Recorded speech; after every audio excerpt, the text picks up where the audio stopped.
할렐루야. 우리 옆에 있는 분들하고 한번 힘차게 인사 나누겠습니다. 잘 오셨습니다. 우리 앞들 한번 인사할까요? 말씀에 은혜 받읍시다. 우리 마지막으로 합시다. 기도하시면 진짜 잘 됩니다. 할렐루야. 계속해서 다윗 왕 이야기를 우리가 살펴보고 있습니다. 만사 형통의 주인공인 다윗 왕. 여러분, 오늘 만사 형통의 주인공인 다윗 왕의 새로운 모습, 아마 전혀 달갑지 않는 모습의 말씀을 오늘 전하려고 합니다. 사무엘하 11장 말씀부터 쭉 11장 전체의 말씀은 다윗의 정말 뼈아픈 실수가 얼마나 큰는가에 대한 말씀입니다.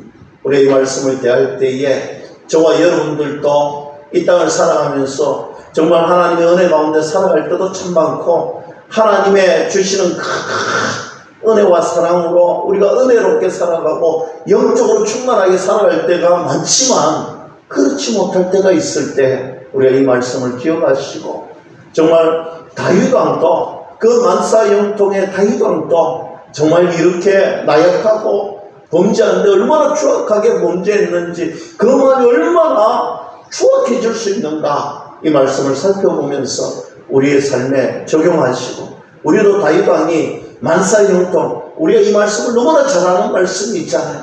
그런데 그 나약하게 땅에 떨어질 만큼 그의 영성이 바닥을 헤맬 때에 하나님이 그를 만나주시고, 하나님께 그의 신앙의 고백, 회개의 기도가 얼마나 그를 새로운 삶으로 이끌었는가. 오늘 그 말씀을, 이 11장 말씀을 전체적으로 살펴보면서 함께 말씀을 나누려고 합니다. 사무엘하 11장 1절에 이렇게 말씀을 시작하지요. 그에게 그애가 돌아와. 여러분, 이 말씀은요, 이제 전쟁의 때가 왔다라는 거예요. 이제 우기가 지나고 금기가 오면서 각 나라마다 전쟁을 치르려고 오늘 준비를 하고 군대를 모으고 그럴 시기가, 전쟁 준비를 하는 시기가 왔다, 이렇게 말씀을 시작합니다. 이제 온 나라 온 백성들이 전쟁을 하려고 만반의 준비를 하고 있습니다. 오늘 말씀 봅니다. 다윗이 요압과 그에게 있는 그의 부하들과 온 이스라엘 군대를 보내니. 여러분, 오늘 뜻하지 않게 11장은 이 전쟁을 준비하면서 오늘 군대를 보내는데, 오늘 굉장히 나이라는 것을 보게 됩니다.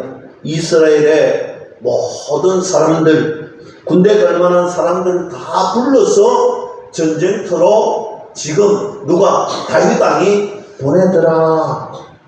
여러분, 온 백성이 이제 일치단결해서 힘을 모아서 이제 전쟁에 나가서 승리해야 되겠다고 다짐하며 온 백성이 온 전쟁터에 나서게 되었다. 그런데 여러분, 저는 이 11장 말씀에서 우리가 주목해서 봐야 할 말씀이 나오는데, 그 단어는 보내다라는 단어입니다. 샬라흐라는 단어인데, 이 단어를 계속해서 한번 살펴보면 사무엘하 12장 1절에 하나님께서 나단 선지자를 보내다라는 기결되는 장면이 나옵니다. 이 샬라흐, 보내다. 그러면 이 보내는 단어가 굉장히 많이 나오는데, 어떤 역할을 하고 어떤 형태로 나타나는가, 오늘 우리가 말씀을 봐야 될 중요한 시점이기도 합니다. 여러분, 일치단결해서 암몬으로 보내는데, 암몬은 어떤 나라냐? 지금의 요르단의 수도, 암만이 요르단의 수도인데, 여러분, 암만이라는 수도 명칭과 이 성경에 나오는 암몬이라는 이 도시는 같은 도시예요. 오늘 이 당시의 수도성이 라빠성인데, 오늘 이 요르단 끝까지 와서 이 라빠성을 에워싸고 있더라. 여러분, 전쟁에 얼마나 능력이 있고 다윗 시대에 힘이 있었는가를 보여줍니다. 그런데 문제는요, 오늘 말씀에 다윗은 어디에 있었느냐? 다윗은요, 온 군대를 보내고 난 다음에 자기는 예루살렘 성에 그대로 있더라. 성경 그렇게 이야기합니다. 그대로 있었을 뿐만 아니라 2절에 저녁 때에 다윗이 그의 침상에서 일어나. 여러분, 다윗이 이 전쟁을 선포하고 온 정예 부대 온 백성을 일치단결로 보냈는데 다윗이 예루살렘에서 뭐 되느냐? 낮잠을 잤는데 언제까지? 저녁 때까지 낮잠을 자다가 일어났다라는 거예요. 사랑하는 성도 여러분, 지금 백성들은 전투에 임하고 있는데 왕은요 게으르고 나태한 모습을 그대로 보여주고 있습니다. 그뿐만 아니라 잠에서 깨어서 우리가 잘 아는 그 장면이 나옵니다. 왕궁은요 당시에 저 산 위에 최고 높은 자리에 왕위에 있는데 이 왕궁에서 왕이 거닐다가 무엇 보느냐? 오늘 한 여인을 보는데 목욕하고 있는 한 여인을 보게 됩니다. 여러분, 도시가 다 보이는 그 왕궁에서 하필이면 목욕하고 있는 한 여인을 유심히 보게 됩니다. 그때에 다윗 왕에게 정욕이라는 것이 찾아와서 그 여인을 향하는 거기에 집중하는 다윗의 모습을 오늘 사무엘 11장은 적나라하게 이야기하고 있습니다. 다윗은 3절에 사람을 보내어. 여러분, 오늘 3절에 사람을 보내어라는 이 살라드랑 아까 우리가 똑같다고요? 전쟁에 나가는 오늘 그 모든 군사들을 보내는 그 단어와 똑같은 단어를 쓰는 거예요. 오늘 전투를 보냈던 다윗 왕이 온 군사들을 보냈는데 그와 같은 군사의 작전을 하는 그 보내는 전령을 누구에게? 오늘 목욕하고 있는 정욕에 불타서 목욕하고 있는 그 여인에게 오늘 다윗 왕이 전령, 여기에는 단수로 되어 있지만 히브리어는 복수로 되어 있습니다. 전령들을 보내어 오늘 목욕하고 있는 그 여인을 마치 군대에 사람들이 가서 그 여인을 수갑차고 데리고 오는 거예요. 여러분, 어떤 내용인지 느껴지시나요? 오늘 다윗이 지금 영적으로 나태하고 게으르고 영적으로 이제 완전 바닥이 되니까 그가 이전에 보여줬던 그 정말 하나님을 향했던 그 뜨거웠던 왕이 아니라 지금은 정욕에 불타서 오늘 그 여인을 오늘 군대를 보내어서 그 여인을 데리고 납치해서 오더라는 거예요. 여러분, 왕권을 가지고 전투에 임해야 할 그 전투에 보냈던 그 왕이 지금 자신의 정욕의 호기심을 위해서 오늘 전령들을 보내어서 이 여인을 강제로 데리고 오더라는 것입니다. 그 사람이 누구냐 봤더니 밧세바는 어떤 사람인가, 어떤 여인인가 오늘 3절 하반절에 소개하고 있는데 그는 엘리암의 딸이요 햇사람 우리의 아내 밧세바가 아니니까. 여러분, 우리가 그냥 이 말씀을 그냥 이렇게 스쳐 지나갈 때만 많고 우리야라는 장군은 참 위대한 장군이다 이렇게 표현하는데요. 오늘은 좀 더 깊이 이 말씀을 연구해 볼까 합니다. 엘리압의 딸인데 엘리압은 사무엘하 23장 말씀에 가보면 아히도벨의 아들입니다. 지금 아히도벨의 손녀, 밧세바는 아히도벨의 손녀인데 아히도벨이 누구냐면요, 오늘 다윗왕의 최고의 책략가 모사꾼, 최고의 신복의 부하입니다. 오늘 그 부하의 손녀딸을 지금 건드린다. 여러분, 지금은 이 아히도벨이 나중에 언제 등장하느냐면 그의 아들 압살롬이 반역을 저지를 때에 압살롬의 최고의 모사꾼이 이 아히도벨인 거예요. 여러분, 밧세바 사건 이후에 그의 가슴에 앙심이 있었지 않고는 이런 일을 하진 않았겠지요. 오늘 비극에는 다 무언가가 주어지는 거예요. 원인이 분명하게 있습니다. 밧세바 사건 때문에 마음에 많은 상처를 받았던 그가 압살롬의 편에 서서 반역하는 것을 보게 됩니다. 그러나 지금까지는 다윗 왕의 최고의 모사꾼이었던. 여러분, 바세바는 우리아의 아내라고 하는데 이 우리아가 누구냐면요. 좀 전에 말씀드렸다처럼 사무엘 23장 마지막에 가보면 다윗 왕의 위대한 용사 37명이 거론되는데 그 중에 한 사람이 바로 여러분 참 어이없지 않습니까? 충성스럽고 훌륭한 군인, 믿고 맡길 수 있는 장수, 신복의 아내마저도 건드리는 다윗의 모습은 참으로 어처구니가 없습니다. 4절 보세요. 다윗이 전령을 보내요. 좀 전에 말씀드렸지만 이 전령은 복수의 의미를 가지고 있습니다. 그 여자를 자기에게로 데려오게 하다. 여러분 여기 데려오게 이 히브리어는요 잡아채서 강제로 자기 정욕을 채우기 위하여 데리고 와 성폭행하는 다윗 왕의 모습을 보게 됩니다. 4절 중간에 더 어처구니 없는 일이 발생하는데 그 여자가 그 부정함을 깨끗하게 하였으므로 더불어 동침하며 여러분 오늘 이 말은요 구약 성경에 보면 여자가 월경 한 달에 한 번 할 때 부정하다 해서 동침하지 않는다 이 말을 들어서 오늘 월경이 지났기 때문에 동침하는데 하자가 없다. 여러분 말도 안 되는 논리를 펴고 있습니다. 지금 자기의 신복의 손녀이고 자기 채 37명 중에 장수의 아내를 데리고 와 성폭행하면서 자기는 율법을 지켰다는 것. 이런 말도 안 되는 말이 어디 있습니까?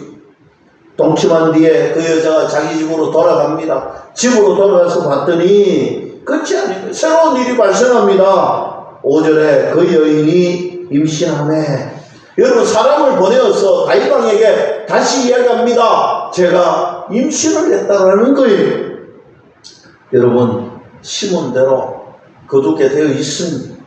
이 소식을 들었던 다윗이 어떻게 해야 됩니까? 여러분 우리가 아는 다윗이라면 하나님 앞에 엎드려 회개하고 눈물로 하나님 앞에 죄를 용서를 구해야 되는데 다윗은요 점점 더 우리를 실망시킵니다.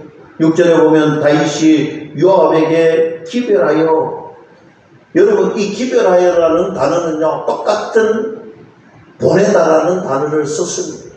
다윗이 요압 장관에게 군대 장관에게 오늘 보냈습니다. 기별하였습니다. 계속해서 보내는데 왜 사람을 보내느냐 살펴봤더니 지금 다윗이 지었던 그 죄를 은폐하고 지금 다윗이 범죄했던 그것을 숨기려고 작당을 해서 보내는 거예요. 7절에 우리아가 다윗에게 강제 소환이 됩니다. 햇사람 우리아를 보내라는 명령을 보냈기 때문입니다. 7절에 이렇게 묻습니다. 다윗이 요압의 안부와 군사의 안부와 싸움이 어떠했는지를 묻더라 했습니다. 여러분 이 말은요 다윗에게 지금 묻고 있는데 여러분 원에 보면 뭐라고 되어 있냐면 샬롬이 세 번이 반복됩니다. 지금 전쟁터가 평안하냐는 거예요. 지금 전투가 평안하냐는 거예요. 그런데 여러분 오늘 다윗 때문에 한 가정이 풍짓박살이 나고 평안하지 못하지 않습니까? 여러분 죄를 짓고 정욕에 살고 영력이 떨어지면 사람이 타락을 하는데 어떻게 여러분 이처럼 정말 추악한 모습으로 타락을 하더라는 것입니다. 그리고 8절에 너희 집으로 내려가서 발을 씻어라 평안하게 쉬어라. 여러분 오늘 이 말씀은요 집에 가서 아내랑 오늘 밤을 잘 보내라는 관용으로 쓰여져 있습니다. 지금 자신이 성폭행을 하고 임신을 했으니까 그것을 가리기 위해서 오늘 전장에 나와 있는 장수를 불러서 무엇 하느냐? 집에 가서 아내하고 동침하라는 거예요. 사랑하는 성도 여러분, 그때 이 명령을 받았던 우리아의 모습은 어떠했는가? 9절은 잘 나타내고 있습니다. 그러나 우리아는 집으로 내려가지 아니하고 왕궁문에서 그의 주의 모든 부하들과 더불어 잔지라. 우리아는 집에 가지 않았습니다. 왕궁문 앞에서 시대들과 군인들의 막사에서 잠을 잤다라는 거예요. 여러분, 왕은요 지금 추악한 범죄를 저지르고 오늘 말씀을 왜곡해서 자신의 죄를 덮는 데에 사용하려고 했는데, 우리아는요 그런 와중에서도 말씀과 율법을 지키려고 최선을 다했던 것입니다. 오늘 전쟁 중에는요 여인을 가까이 하지 말라는 율법의 말씀이 있습니다. 그래서 그는 그의 아내와 동침하지 아니하고 오늘 군인들과 막사이에서 잠을 잤다는, 여러분 여기에는 율법을 지킨 위대한 믿음도 있었지만 여러분 그의 마음이 얼마나 따뜻했는가를 볼 수 있는 거예요. 전쟁터에서 지금 전투를 벌이고 있는데 내가 편안하게 집에 가서 잔다는 것이, 장군이 그렇게 한다는 것이 말이 안 된다는 거예요. 오늘 천막에서 군인들과 함께 잠을 자는 그의 모습을 보게 됩니다. 그런데 이 구절에 잔지라 이 말씀, 이 단어는요 참 성경에 보면요 참 재미있는 표현입니다. 다윗이 밧세바와 동침, 잔지라 이 단어와 동일한 단어를 썼습니다. 쉽게 말씀드리면 지금 성경은요 오늘 말씀을 어긴 추악한 모습과 오늘 말씀을 지키고 애썼던 정말 정직한 장군의 모습을 극렬하게 비교하고 있는 것입니다.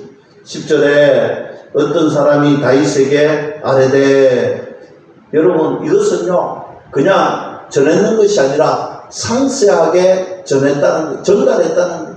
오늘 다윗은요 자신의 죄를 은폐하기 위해서 오늘 곳곳에 신복들을 심어놓고 오늘 정보를 심어놓고 어떻게 지금 진행되고 있는가 상세하게 전달받았다는 거예요. 여러 죄를 짓는 사람들은요 정말 영적으로 타락한 사람들은요 그들의 죄를 감추기 위해서 무슨 짓이든 하는 거예요. 인간적인 방법을 다 동원하는 거예요. 무엇 때문에 이렇게까지 했느냐? 자기의 죄를 은폐하려, 자기의 죄를 숨기려고. 지금 하나님 앞에 회개해도 모자랄 판국인데 그는요 자기의 죄를 은폐하고 숨기려고 정말 얼마나 노력했는가 성경은 보여주고 있습니다. 이 모습이 다윗의 정말 하나님을 향하였던 만사 형통의 다윗왕의 모습이 아니잖아요. 다윗왕이 그의 일생 일대에 오늘 죄를 짓는데 그 죄를 은폐하기 위해서 얼마나 노력했고 그 죄에 빠진 나약한 인간의 추악한 모습이 여기에 담겨져 있습니다. 10절 하반절에 보면 너가 길 갔다가 돌아온 것이 아니냐, 어찌하여 너희 집으로 내려가지 아니하느냐, 왜 집에 가서 동침하지 아니하였느냐 책망하고 있습니다.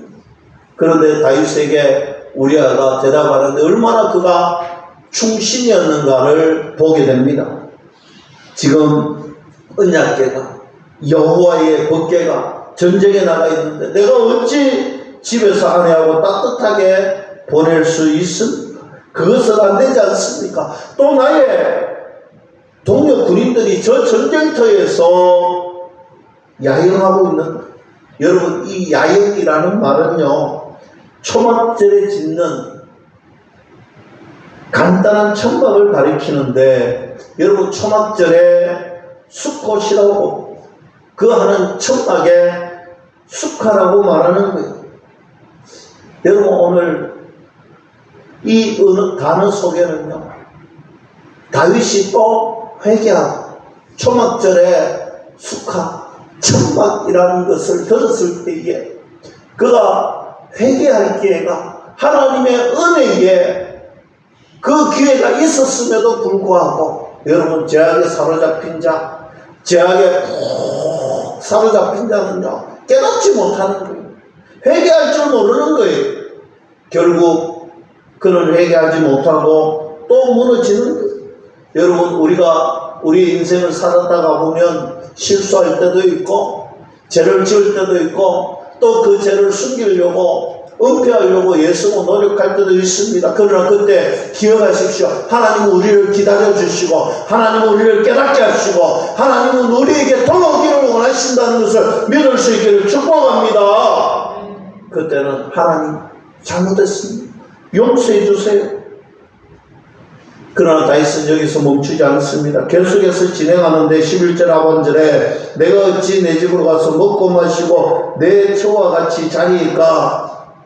다른 사람 몰라도 내가 어찌 그렇게 할 수 있습니까? 이때 다윗이 찔림을 받아야 되는데 그렇지 않습니다. 내가 이 일을 행하지 아니하기로 왕이 살아계신가? 왕의 혼에 살아계심을 두고 맹세합니다. 내가 맹세코 절대 그렇게 하지 않겠습니다. 그때 다윗이 문을 제하는데 다윗이 그때 회개해야 되는데 아직도 다윗은 정신을 차리지 못하고 또 다른 계획을 세우는데 12절에 다윗이 우리에게 이르되 오늘도 여기 있으라. 내일은 내가 너를 보내리라. 오늘은 전쟁에 나가지 말고 여기 있으라는 거예요. 머물러 있으라는 거 무엇 때문에? 그의 계획이 13절에 나오는데 다윗이 그를 불러서 그 앞에서 먹고 마시고 취하게 합니다. 여러분 자신의 죄를 듣기 위해서 이 전쟁터에 그를 불러서 먹고 마시고 취하게 해서 아내하고 동침해서 자신의 죄를 숨기려고 또 계략을 세웠다는 거예요. 우리아는 13절 하반절에 저녁 때에 그가 나가서 그의 주의 부하들과 더불어 침상에 눕고 그의 집으로 내려가지 아니하리라. 여러분 침상에 눕고 라는 단어에 그의 침상이라고 원어에 나옵니다. 즉 우리아가 말하고 싶은 것은요, 내가 누워야 할 곳, 내가 자야 할 곳은 오늘 믿음의 자리요, 오늘 하나님의 자리라는 것을 분명하게 밝히고 있습니다. 그래서 나는 여기에 눕습니다. 나는 여기가 나의 침상입니다 하고 눕습니다. 여러분 다윗 입장에서 보면 얼마나 어처구니가 없겠습니까? 오늘 가진 모략을 쓰고 계략을 세우고 오늘 술도 보내고 오늘 왕으로서 명령도 했는데 오늘 충신인 우리아는요 말씀을 지키고 정말 하나님 앞에 믿음을 지키고 사람들에게 도를 지켰던 그의 모습을 보게 되는 것입니다. 그러면 이쯤 하면 다윗이 멈추고 끝냈으면 참 좋았을 텐데 14절에 보면 아침이 되매 바에히, 여러분 이 단어는요 히브리어 간용 용법인데 새로운 국면에 접어들었다라는, 여러분 지금까지의 모략이 아니라 새로운 국면, 새로운 모략을 이제 한다라는 거예요. 지금까지의 방법은 완전히 다른 방법으로 우리아를 이제 처리하려고 합니다. 14절에 아침이 되매 다윗이 편지를 써서 우리아의 손에 들려 요압에게 보내니, 다윗이요 이제 새로운 국면, 새롭게 이제 국면을 가지는데 전에는 동침시키고 임신한 것을 숨기려고 했는데 이제는 그의 충신을 죽이려고 모략을 계략을 씁니다. 편지를 써서 그 편지를 들고 군대 장관에게 가라는 거예요. 그런데 그 편지 속에는 군대 장관에게 무엇이 명령이 있느냐? 이 편지를 들고 오는 그 장군 우리아를 반드시 죽이라는 거예요. 15절입니다. 그 편지에 써서 이르기를 너희가 우리아를 맹렬한 싸움에 앞세워두고 너희는 뒤로 물러가서 그로 맞아 죽게 하라. 여러분 다윗이 모처럼 전쟁에 지휘를 내렸어요. 여러분 왕은 전쟁에, 지금 전쟁의 때가 되고 완전히 이 전쟁에 올인해야 되는 진두지휘해야 되는 그 왕인데도 불구하고 여러분 다윗이 뭐 했습니까? 오늘 예루살렘에서 가만히 있다가 낮잠 자다가 밤늦게 일어나가서 오늘 성폭행하고 오늘 그 임신한 사실을 알고는 치욕적인 그 사실을 덮으려고 무엇 하느냐? 첫 전쟁의 진두지휘를 하는데 나의 충신된 장수를 죽이라는 거예요. 그것이 왕이 해야 될 지위가 아니잖아요. 그럼에도 여러분 영적으로 완전히 망해집니다. 사람이 이렇게까지 추악해질 수가 있는 것입니다. 16절에 요압이 그 성을 살펴 용사들이 있는 것을 아는 그곳에 우리아를 두니, 그래서 결국 17절에 그 성 사람들이 나와서 요압과 더불어 싸울 때에 다윗의 부하 중 몇 사람이 엎드러지고 헷 사람이 우리아도 죽으니라.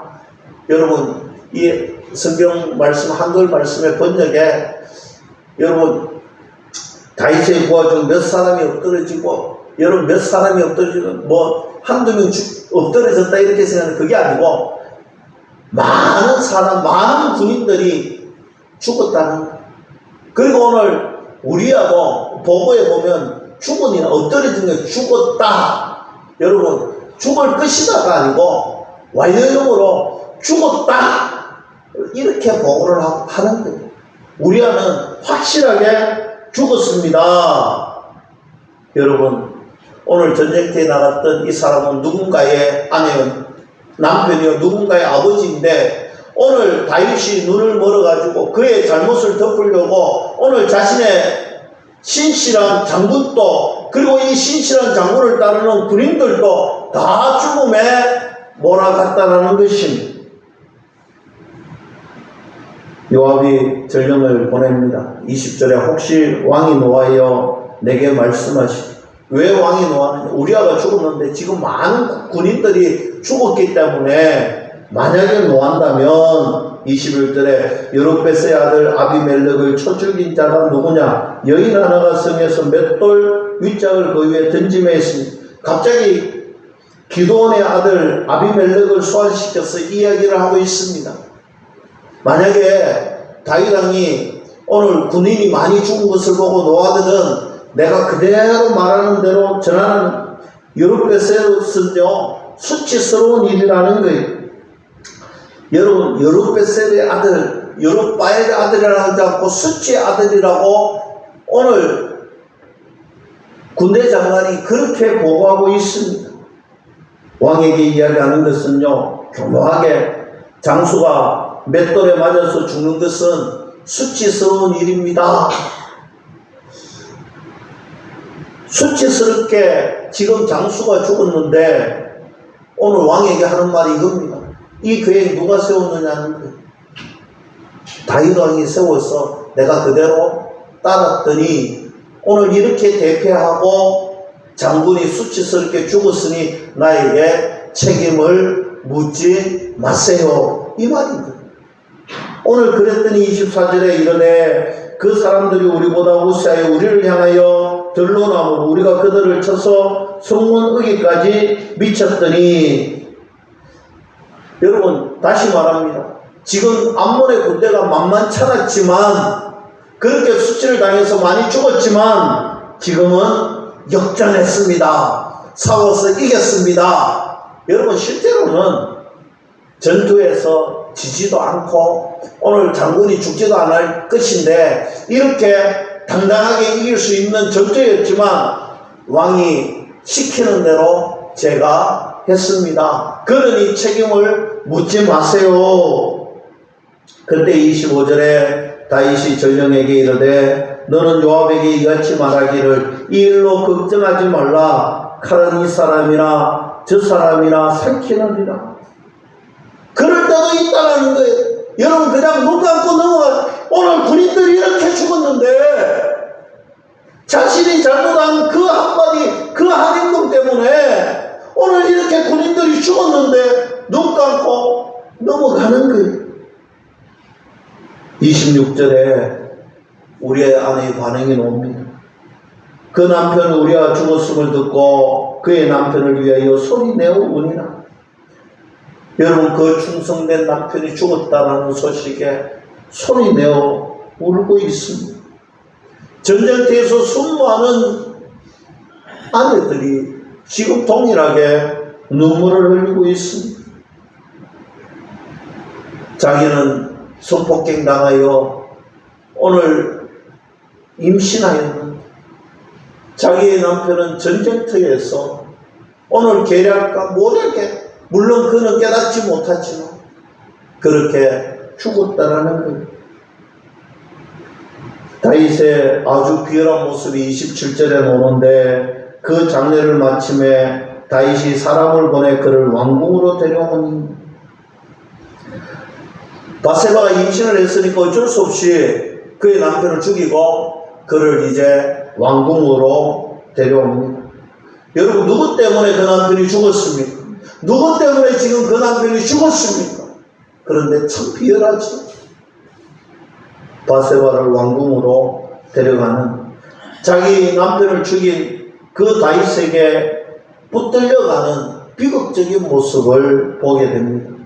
그런데 27절 하반절에 여러분, 우리가 이 말씀에 주목해야 합니다. 다윗이 행한 그 일이 여호와 보시기에 악하였다. 하나님이 다 보고 계셨다. 여러분, 오늘 다윗이 감추고 또 감추고 또 감추려고 오늘 살인까지 말하지 않고 오늘 수많은 자신의 신하들을 죽음으로 몰았던 그의 추악한 모습을 감추려고 했는데, 그러나 하나님께서는 보고 계셨고 하나님께서는 그것을 보고 악하다라고 말씀하고 있는 것입니다. 모든 것이 악하다. 그리고 우리가 주목해야 할 말씀이 12장 1절인데 여호와께서 나단을 다윗에게 보내니라. 샬라우, 똑같은 단어를 하나님께서 오늘 다윗에게 보내시더라는 것입니다. 하나님께서 이때야 이제 나단 선지자를 보내어 다윗을 하나님이 친히 다스리는 것을 보게 되는 것입니다. 여러분, 반드시 기억하십시오. 하나님은 우리의 모든 일을 다 알고 계신다라는 사실입니다. 다윗이 그러면 왜 이 지경까지 되었느냐? 저는 오늘 그것을 말씀드리고 말씀을 마치려고 합니다. 왜 인간으로서 다윗이 상상할 수 없을 만큼 바닥으로 떨어졌다. 그 바닥에서 믿음의 사람이 어떻게 이 바닥에서 헤어나지 못했느냐? 11장 2절에 보면 다윗은 저녁 때까지 낮잠을 자고 무료하게 왕궁 옥상을 거느리는 나태한 모습을 보게 됩니다. 다윗은 나태하고 게을러졌기 때문입니다.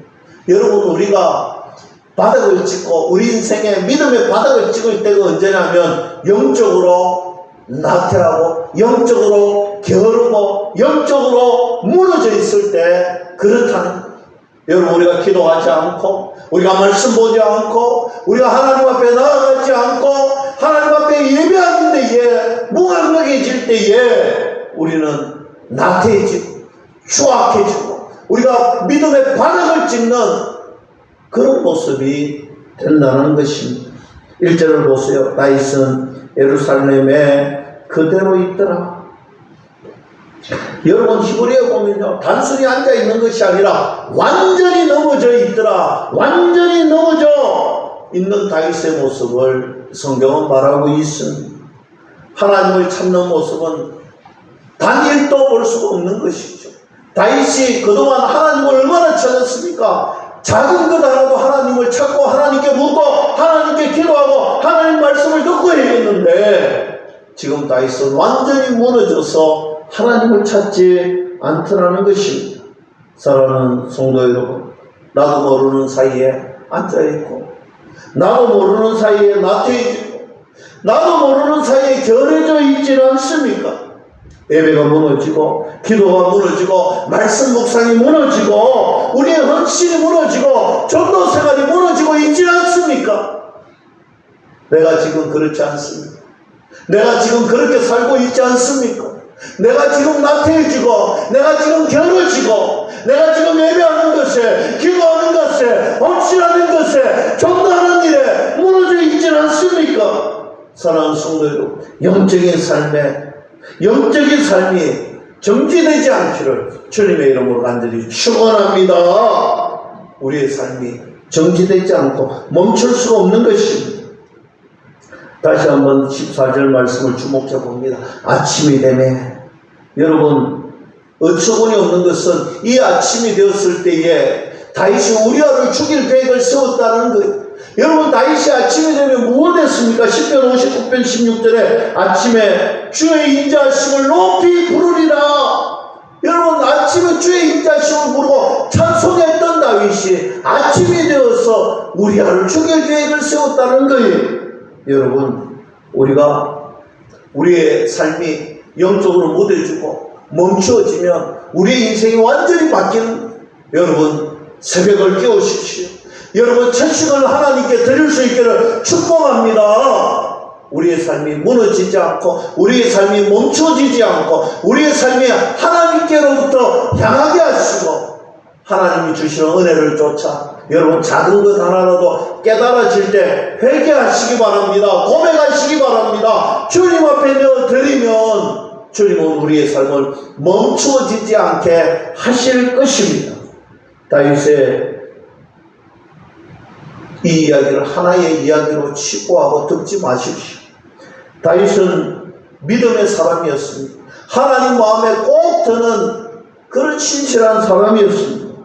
영적인 삶이, 그랬던 사람의 영적인 삶이 멈출 때는 비극을 맞이하고 여전히 밑바닥 인생으로 떨어지는 것을 보게 됩니다. 사랑하는 성도 여러분, 여러분들의 삶에 영적인 삶이 멈춰지지 않도록 노력하십시오.